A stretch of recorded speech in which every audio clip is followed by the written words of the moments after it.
Hi hello welcome to my channel edutech 360. Friends, ప్రతి competitive ఎగ్జామ్లో key role play చేసేటువంటి topic ఏదైనా ఉంది అంటే అది కరెంట్ అఫైర్స్ మాత్రమే. ఈ వీడియోలో మనం లేటెస్ట్ కరెంట్ అఫైర్స్ ఒకసారి చూద్దాం. అమెరికాలోని సియాటిల్ నగరంలో వెస్ట్ లేక్ స్క్వేర్ ప్రాంతంలో 2026 ఏప్రిల్ 11న స్వామి వివేకానంద గారి విగ్రహాన్ని అధికారికంగా ప్రారంభించడం జరిగింది. ఈ విగ్రహం యొక్క ప్రత్యేకతలు చూసుకున్నట్లయితే కనుక అమెరికాలోని మొట్టమొదటి నిలువెత్తు విగ్రహంగా ఈ విగ్రహాన్ని నిర్మించడం జరిగింది.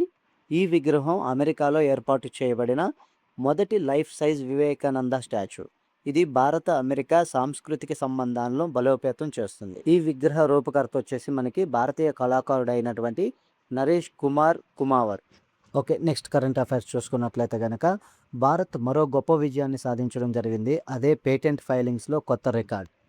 భారతదేశంలో పేటెంట్ దాఖలాలు భారీగా పెరిగాయి.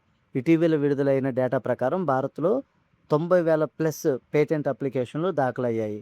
ఇది 2025-26లో 30.2% పెరుగుదలగా నమోదవడం జరిగింది. ప్రపంచవ్యాప్తంగా చూసుకున్నట్లయితే కనుక భారతదేశం 6వ అతిపెద్ద దేశంగా అవతరించడం జరిగింది.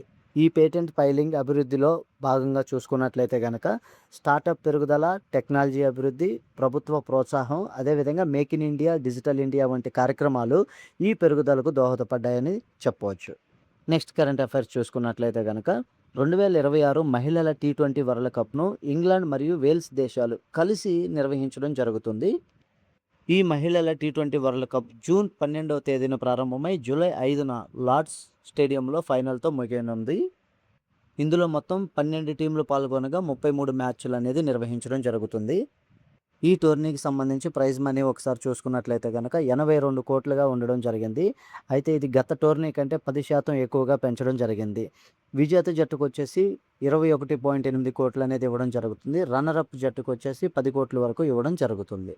నెక్స్ట్ కరెంట్ అఫైర్స్ చూసుకున్నట్లయితే కనుక గోద్రేజ్ ఇండస్ట్రీస్ గ్రూప్లో అతిపెద్ద మార్పు అనేది జరిగింది. ప్రస్తుతం చైర్మన్గా ఉన్నటువంటి నదీర్ గోద్రేజ్ 75 సంవత్సరాలు పూర్తవుతున్న సందర్భంగా రిటైర్ అవ్వడం జరుగుతుంది. సో ఈయన ప్లేస్లో మనకి కొత్తగా ఫిరోజ్ షా గోద్రేజ్ అనే అతను నియమితులవ్వడం జరుగుతుంది. ఆగస్టు 14, 2026 నుంచి ఈయన బాధ్యతలు స్వీకరించనున్నారు. నెక్స్ట్ కరెంట్ అఫైర్స్ చూసుకున్నట్లయితే కనుక 125 ఏళ్ల ఆస్ట్రేలియా ఆర్మీ చరిత్రలో ఒక నూతన సంఘటన జరగడం జరిగింది. అదేంటో ఒకసారి చూసుకున్నట్లయితే కనుక ఆస్ట్రేలియా ఆర్మీ చీఫ్గా లెఫ్టినెంట్ జనరల్ సుపాయ్ కోయల్ నియమితులవ్వడం జరిగింది. అయితే 125 ఏళ్ల ఆస్ట్రేలియా ఆర్మీ చరిత్రలో ఈ పదవిని చేపట్టిన మొదటి మహిళగా ఈమె చరిత్ర సృష్టించడం జరిగింది. ఈమె పదవీ స్వీకారం వచ్చేసి జూలై నెల నుండి బాధ్యతలు స్వీకరించనున్నారు.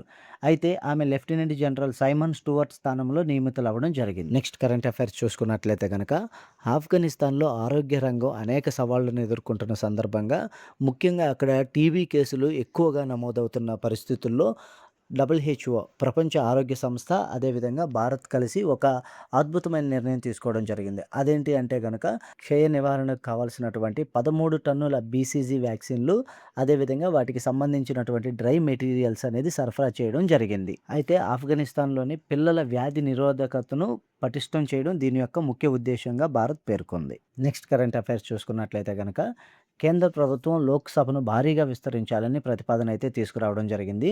లోక్సభ సభ్యుల సంఖ్యను ఇప్పుడున్నటువంటి 543 నుండి 850కి పెంచాలని నిర్ణయం తీసుకోవడం జరిగింది. నెక్స్ట్ కరెంట్ అఫైర్స్ చూసుకున్నట్లయితే కనుక భారతదేశం తన మిత్ర దేశాలతోటి ప్రతి ఏటా ఆర్మీ ఎక్సర్సైజెస్ అనగా సైనిక విన్యాసాలను నిర్వహించడం జరుగుతుంది. దీని యొక్క ప్రధాన లక్ష్యాలు ఒకసారి చూసుకున్నట్లయితే కనుక సైన్యాల మధ్య సమన్వయం పెంచడం, టెక్నాలజీ మరియు వ్యూహాల మార్పిడి, ఉగ్రవాద వ్యతిరేక ఆపరేషన్లలో సహకారం, భద్రతా బంధాలను బలపరచడంలో ఇవి ఉపయోగపడడం జరుగుతుంది. ఇందులో భాగంగానే భారత్ మరియు ఉజ్బెకిస్తాన్ దేశాల మధ్య జరిగే సంయుక్త సైనిక వ్యాయామాన్ని డస్ట్ లింక్ అనే పేరుతో పిలవడం జరుగుతుంది.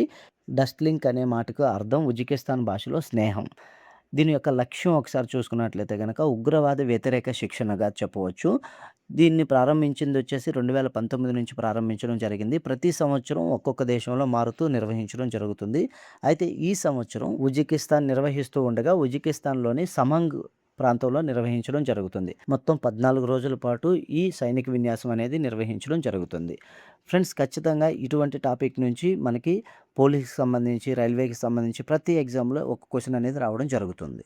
ఓకే ఫ్రెండ్స్, ఇన్ఫర్మేషన్ నచ్చినట్లయితే కనుక ఈ వీడియోను లైక్ చేయండి, మన ఛానల్ సబ్స్క్రైబ్ చేయండి. ఇలాంటి మరిన్ని వీడియోస్ కోసం మన ఛానల్ ఫాలో అవ్వండి. Thank you.